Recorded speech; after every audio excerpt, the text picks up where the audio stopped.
Class 6, um, Chapter 6, Class 7, Mr. Krishna, Nature Spokesman. Writer is Ramachandra Guha. Yesterday I explained few parts of the chapter. Now today, look at the book. He went on to say, I shall be greatly surprised. Why I shall be astonished if any other bird is ultimately preferred for the honor. So here the writer preferred the peacock. So because our national bird so beautiful. Still, to make the debate more interesting, he decided to praise the claims of the common Maina. Maina is also very beautiful. Though sacred to no god, it is well known to our legends and folk. Songs is one of the most familiar birds in the country, folk songs, and that is Maina is a very popular, common bird in our country, being specially common and around human settlements, both in the plains and the lower hills. And in spite of being so common, few birds have a richer plumage as the pointed. So that is the Maina is a more common bird, but peacock is our national bird.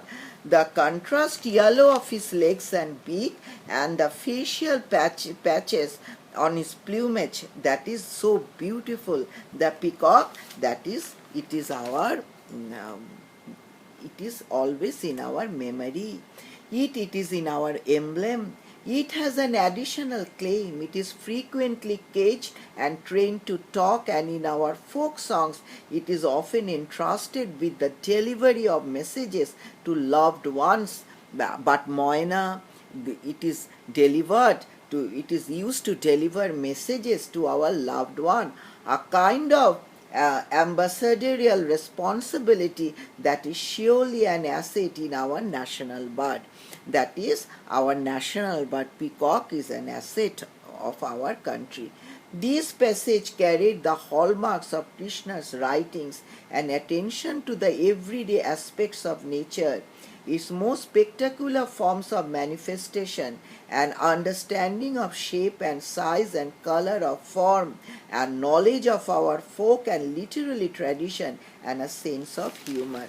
So, actually, students, listen carefully.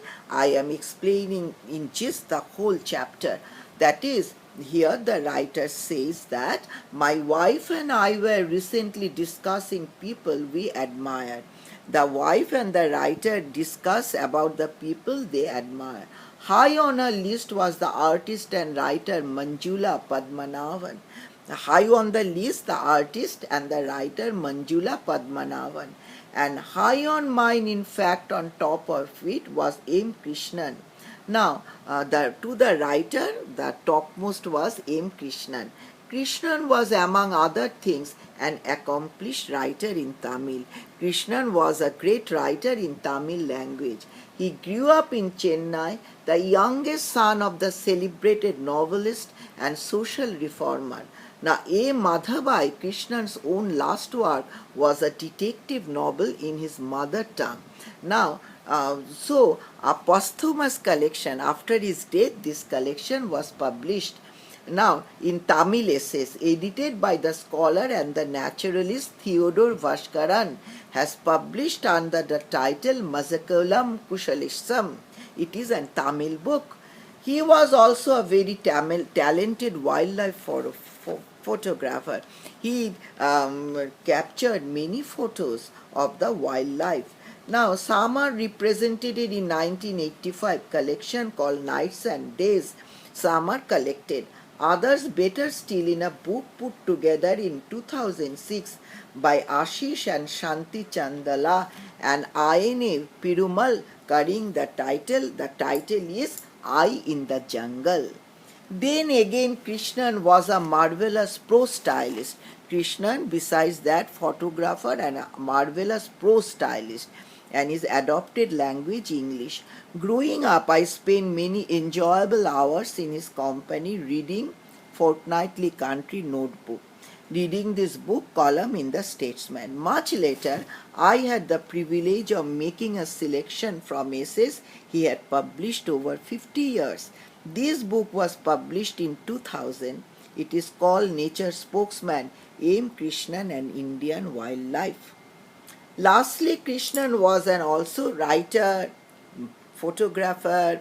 He could write beautiful prose, but also a pioneering environmentalist and conservationist. He knew and practiced environmental education before that term had been coined. Consider his essay Nature Study, printed in the Hindu on 18th May 1947. The school approach to nature study, wrote his former school teacher, is fundamentally unsound. It is based on the theory that one must proceed from elementary understandable thing. That is, environment plays a very important role in our life, and we must start from the elementary approach. This is simplification and selection and logical. Reason steps guide the approach, but the fact is that nature is not simple, logical, and reasoned.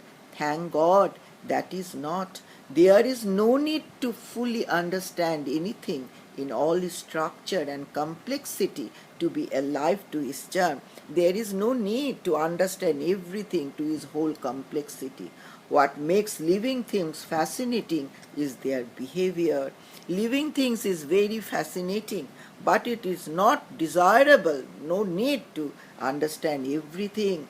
Now, children in primary school should get to know the common wild plants and birds of their locality. Children must know the common wild birds in their locality. Birds, because they are so easily watched, we can watch the birds very easily. They should learn a little later, perhaps, the stories of the domestic animals. The children must learn the stories of the domestic animals. They should be taken out to see nature for themselves and be given pleasant books. The students should read the pleasant books. We must give the students the natural pleasant books with gay, colorful illustration, and in the books there must be illustrations in various culture. Children love them and will readily interest themselves in any text of it is free from morals and illustrated in color. The text must be illustrated in color. Krishnan was India's best all-round naturalist. Salim Ali knew much more than him about Indian birds. Now, Krishnan knows much better about the Indian birds. Jim Corbett better understood the behavior of large mammals in the wild. Jim Corbett knows better about the behavior of large mammals. Some botanists were more closely acquainted with Indian plants.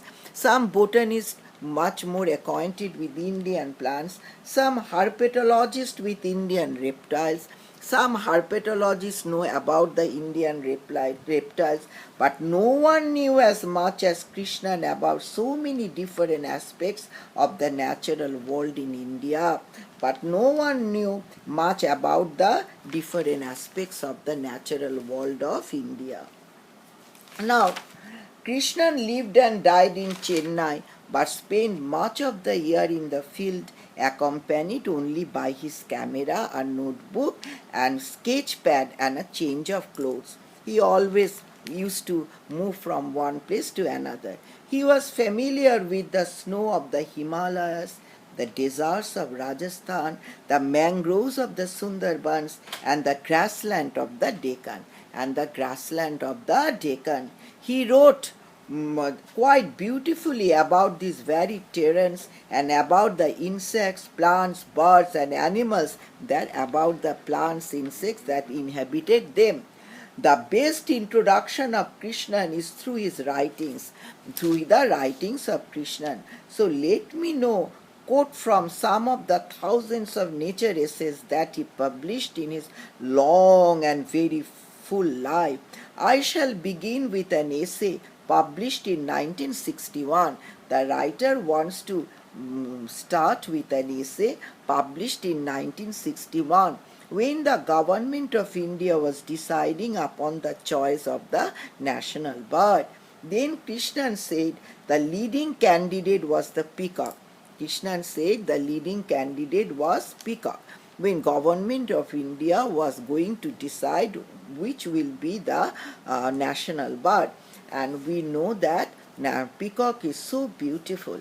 He went on to say, I shall be greatly surprised, why I shall be astonished if any other bird is ultimately preferred for the honor. Still, to make the debate more interesting, he decided to praise the claims of the common Maina. These were his reasons. Though sacred to no god, it is well known to our legends and folk songs and is one of the most familiar birds in the country.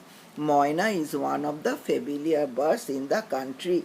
Now, being specially common in and around human settlements, both in the plains and in the lower hills, and in spite of being so common, few birds have a richer plumage naturally like the peacocks. Now, the contrast of the common yellow and the legs big, the peacock is so beautiful, and so but we use the maina to send the message from one place to another.